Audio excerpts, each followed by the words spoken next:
I didn't realize how hard pretending could be until Kyle and I made it our full-time job. The worst part wasn't the silence. It was the normalcy. The way everything looked exactly the same on the surface, even though something underneath had shifted so much it felt dangerous to breathe too deeply. It started on a Tuesday night, which is still funny to me, because nothing life-changing is ever supposed to happen on a Tuesday. Kyle was sitting across from me at our tiny kitchen table, legs stretched out, one foot hooked around the leg of the chair like always.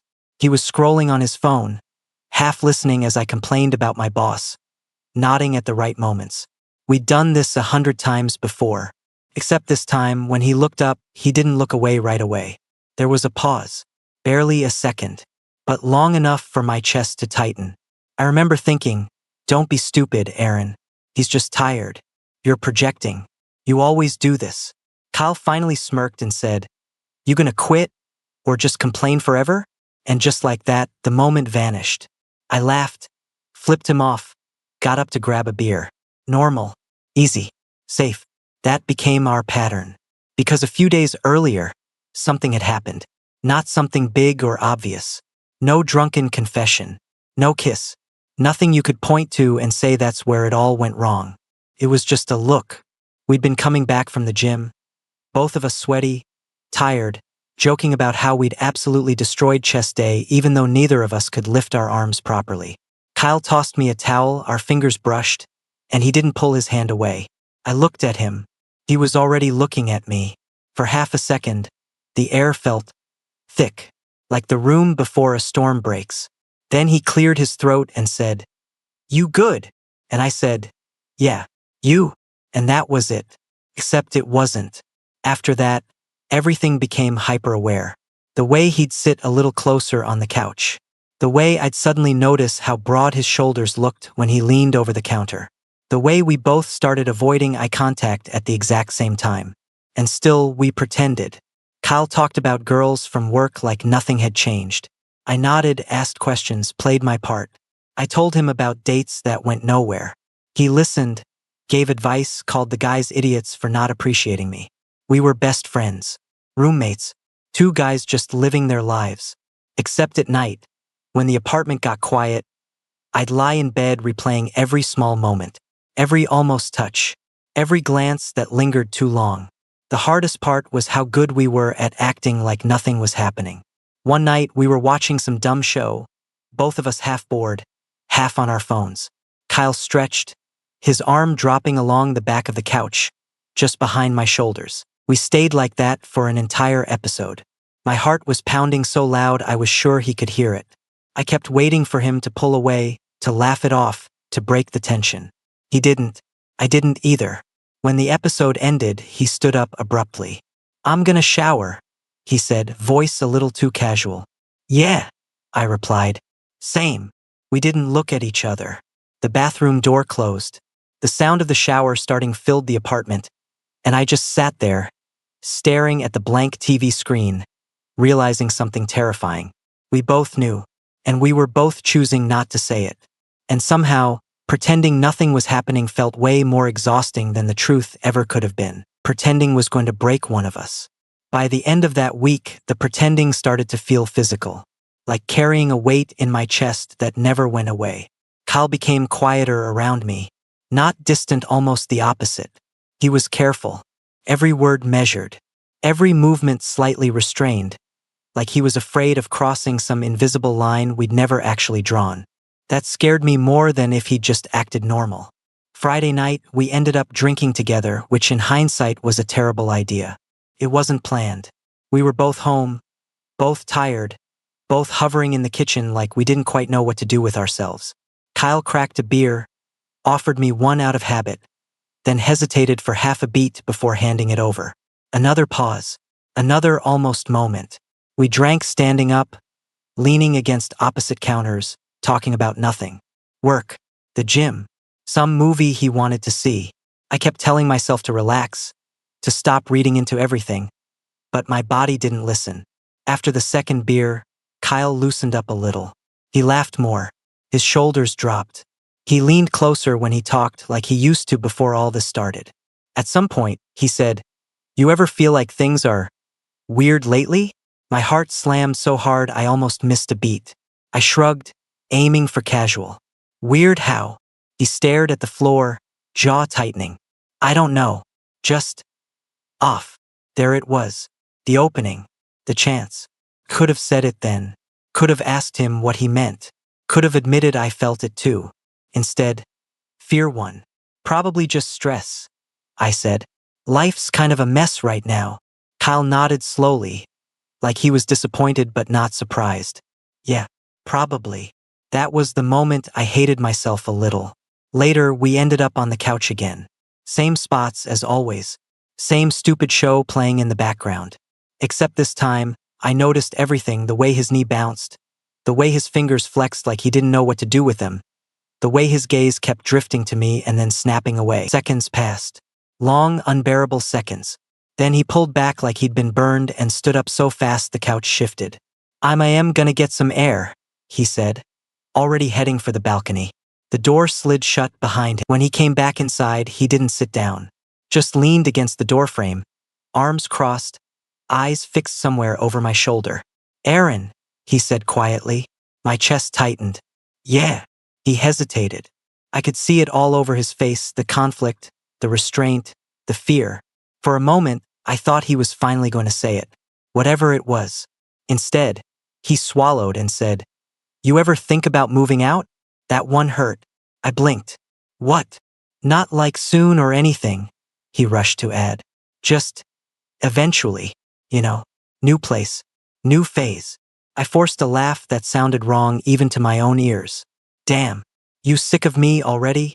He looked at me then, really looked at me, and for a split second all the walls dropped. His eyes were too honest, too intense. No, he said softly, that's not it. Then he looked away again, and the moment shattered.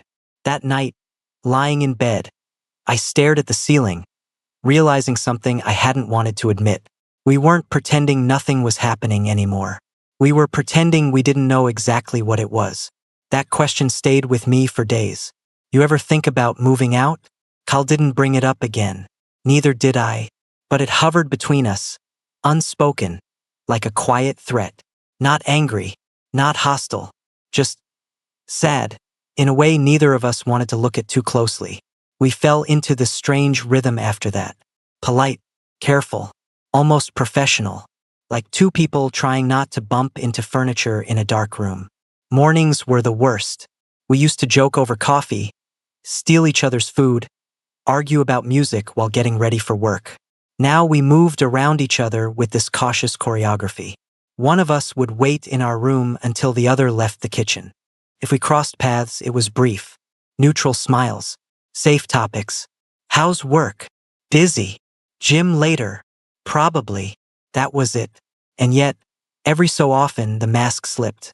Like the morning I came out of my room half asleep and caught Kyle standing at the counter. He froze when he heard me, turned slowly. For a second, neither of us spoke. Morning, he said finally. Hey! My eyes dropped instantly, like looking at him too long would give me away. When I glanced back up, he was already grabbing a shirt, movement stiff, rushed. I'll be out in a sec, he muttered, disappearing into his room. I stood there alone, heart racing, wondering how something so small could feel like such a loss. The tension built quietly. No explosions, no confrontations, just pressure. One night, close to midnight, I couldn't sleep.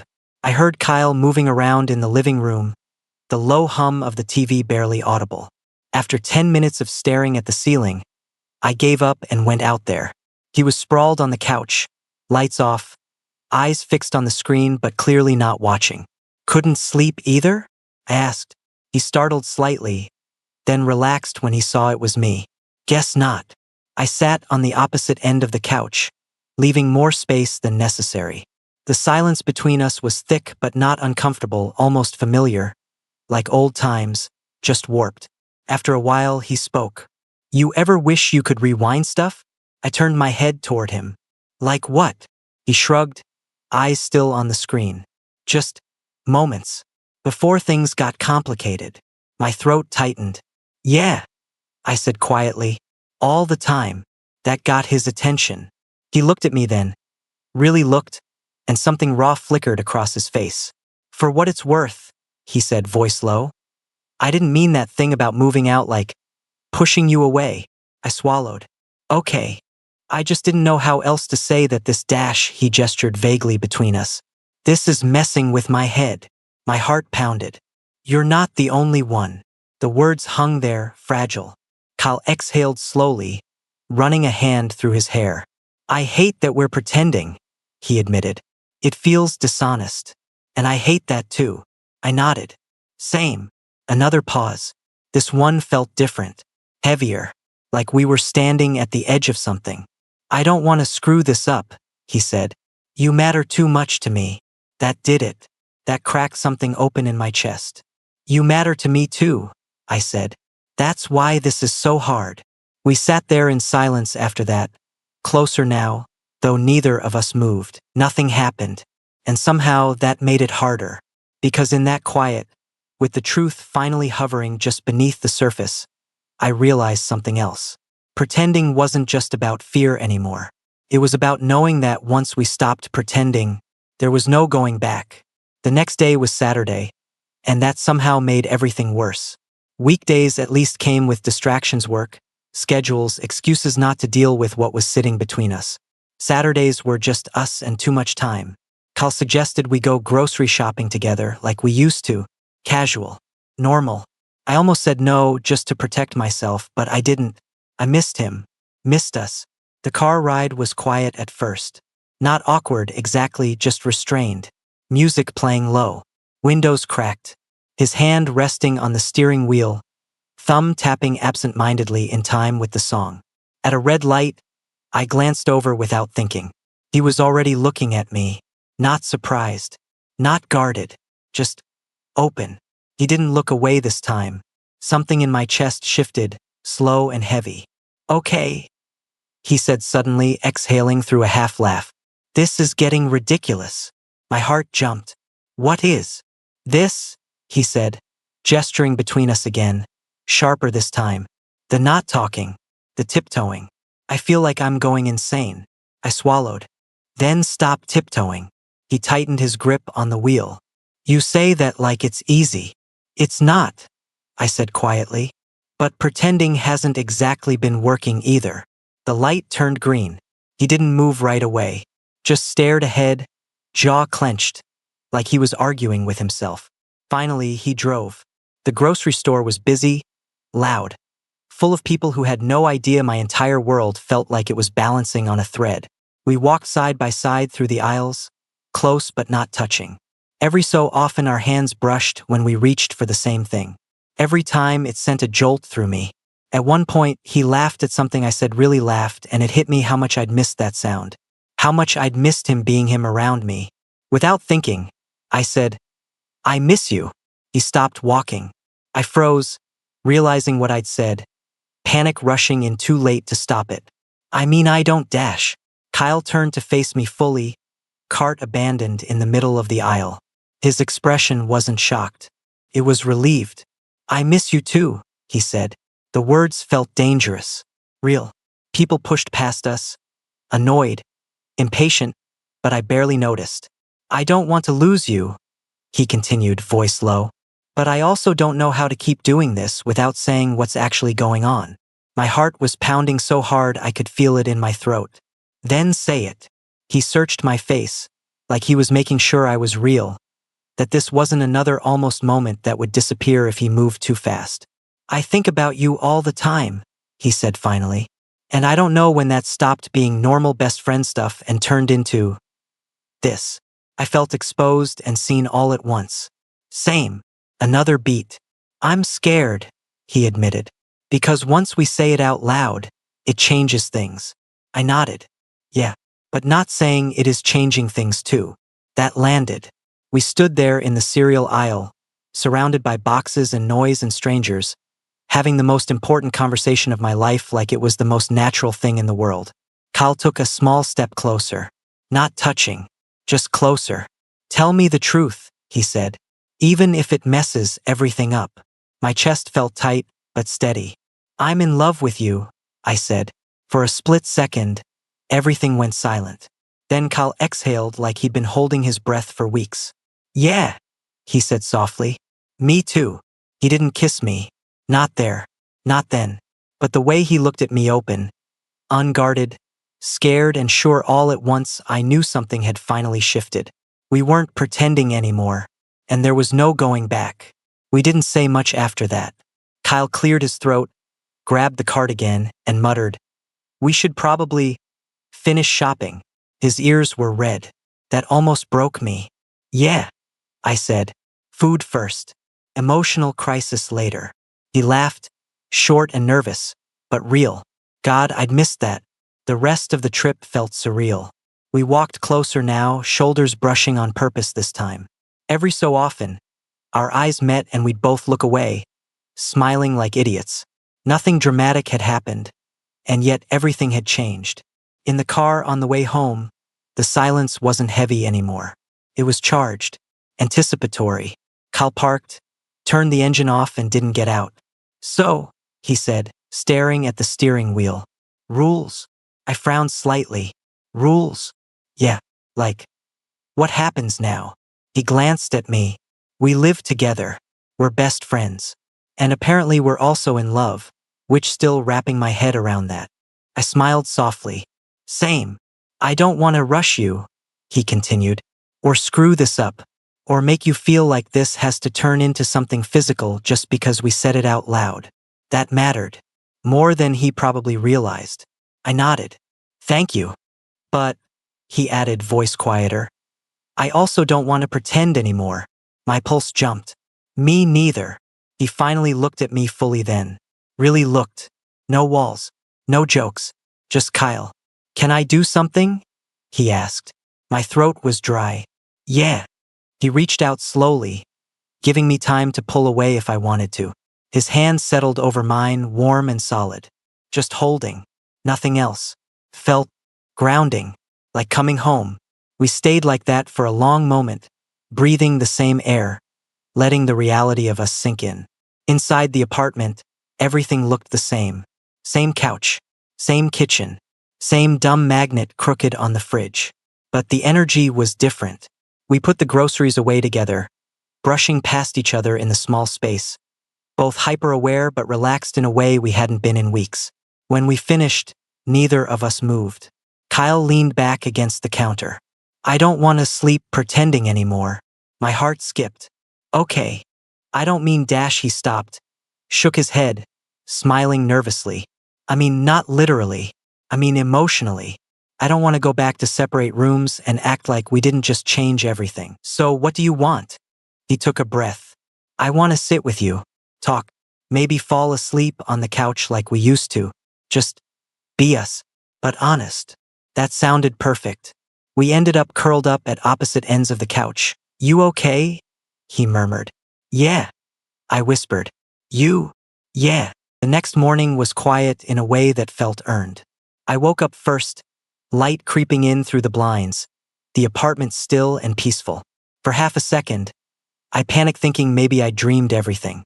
The confession, the honesty, the way we'd fallen asleep tangled together on the couch, fully clothed, emotionally wrecked, but calm. Then I felt it. Kyle's arm was still around me. I didn't move. I just lay there, staring at the ceiling, letting it sink in. Not the idea of him, not the fear, just the fact that he was here, that we'd crossed something together and hadn't broken. Eventually, he stirred. "Mornin'," he murmured, voice rough with sleep. I smiled without thinking. "Morning." He blinked a few times, then tensed slightly, like the memories were catching up to him all at once. I felt his arm loosen, giving me space. "You okay?" I asked softly. He exhaled and looked down at me. "Yeah, just checking if this is real." I shifted so I was facing him. "Still real." That smile he gave me, then small, relieved, a little overwhelmed, was worth every second of pretending we'd gone through. We made coffee together, moving around each other more naturally than I'd expected. No flinching, no forced distance, just awareness, a comfortable one. At the table, Kyle wrapped both hands around his mug and said, "I've been thinking." "That's never ominous," I said. He snorted. "Shut up." I mean about us. I sobered. Okay. I don't want this to turn into something we rush because we're finally allowed to want it, he said carefully. But I also don't want to keep us in some weird limbo. I nodded. Same. So maybe we date? He said, clearly choosing the word on purpose. Like, actually, take it slow. See how it feels without pretending it's anything else. Something warm settled in my chest. I'd like that. Good, he said, then hesitated. And I think, if it starts to feel like too much or scary or confusing, we promise to say it. No disappearing into our heads. I reached across the table and covered his hand. Deal. That night, we went out for dinner. Nothing fancy. Just a place down the street we'd been to 100 times. But it felt different walking in together, sitting across from each other, knowing we weren't hiding. At one point, Kyle reached across the table and brushed his thumb over my knuckles, absent-minded, like it was the most natural thing in the world. I looked up. He was watching me, soft and steady. What? I asked. He smiled. Just, glad it's you. I swallowed. Yeah, me too. Later, back at the apartment, standing in the hallway outside our rooms, there was a pause. Not awkward, just new. Kyle shifted his weight. So, good night. I nodded.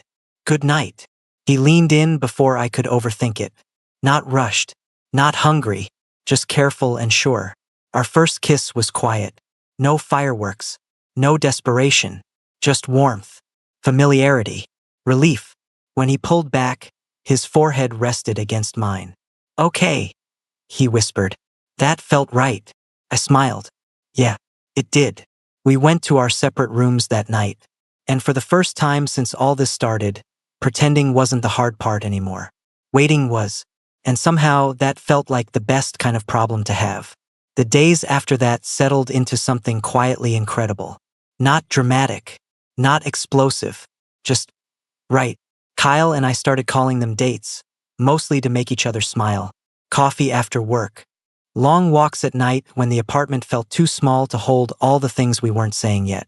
Cooking together and stealing bites off each other's plates like we always had. Sometimes I'd catch him watching me, really watching me, like he was still surprised he was allowed to. Every time, my chest would tighten in that good, terrifying way. One night, about a week in, we were lying on my bed, fully clothed, lights low, just talking. Nothing heavy. Stories from college. Dumb memories. The kind of conversations that make hours disappear. Kyle went quiet mid-sentence. I turned my head. What? He stared at the ceiling. Can I ask you something without you thinking I'm freaking out? I smiled. I promise nothing. He exhaled. When did you know? Like, when did you realize you felt something for me? I thought about it. Really thought. Honestly, I said, I don't think there was a single moment. It was more like, one day I realized you were the person I wanted to tell everything to first. Good stuff. Bad stuff. Didn't matter. He swallowed. Yeah. That tracks. What about you? I asked. He turned toward me then, propping himself up on one elbow. When I caught myself getting jealous over nothing. Over guys you didn't even like. I laughed softly. You hit it well. Barely, he said. I kept telling myself it was just protective friend stuff. Turns out I was lying to myself. A few months later, I realized something had changed, not in a dramatic movie scene way, but in the quietest, most meaningful one. We were doing laundry. That was it. That was the moment. Kyle was leaning against the washing machine, scrolling on his phone, one sock hooked around his finger like always. I was folding shirts, half listening as he complained about his coworker for the third time that week. Normal. Boring. Perfect. And suddenly it hit me. There was no tension anymore. No tightness in my chest. No fear of saying the wrong thing. No pretending. Just us. I looked at him and said, without thinking, hey. He glanced up. Yeah. I'm really happy, I said. He studied my face for a second, like he always did when something mattered. Then he smiled, not the teasing one, not the careful one, the real one. Me too, he said. I was hoping you felt that. That night, we sat on the balcony with beers, the city humming below us, his arm warm around my shoulders. The air was cool and the future didn't feel scary anymore. Felt open. I used to think the hardest part was admitting I loved you, he said quietly. I leaned into him. What is it now? Trusting that it won't disappear, he admitted. That we won't wake up one day and realize we imagined it. I tilted my head up to look at him. We didn't imagine this. He nodded. I know. I just never had something this solid before. I took his hand, lacing our fingers together. Then we protect it. Together. He squeezed back. Together.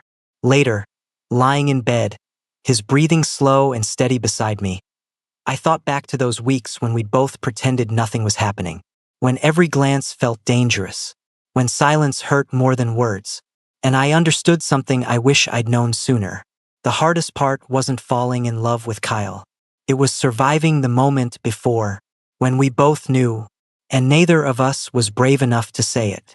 But we were brave enough eventually. And now, every ordinary moment, laundry, grocery runs, late-night talks felt like proof that choosing honesty hadn't ruined us. It had saved us, because loving Kyle wasn't loud. It wasn't dramatic. It was steady. And after all that pretending, that was everything I'd ever wanted.